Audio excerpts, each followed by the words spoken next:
Ala Gigi. Oh ya, jangan lupa like dan subscribe. Terima kasih dan tontonlah video kami. Kau kena fitnah ke apa? Cuba cerita. Ceritanya macam ni.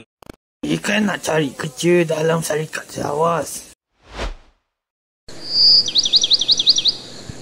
Wow, ini ke tempat yang ada fasiliti terpaling terbaik dan paling bagus antara kilang-kilang yang ada di Pulau Mehmet ni. Mesti gaji aku besar macam ni. Yippee! Alamak!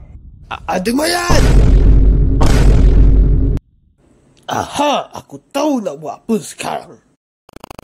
Alamak, dia makan kaum kita lah weh. 999. Ada buruang yang hilang akal dan kanibalisme. Apa kau merepek ni? Cuba jelas. Cepatlah datang lah woi.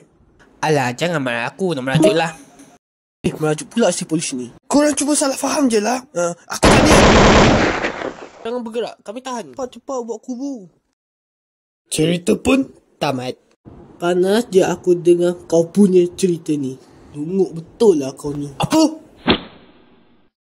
Guys, ada tattoo baru guys. Walaupun aku tak minta.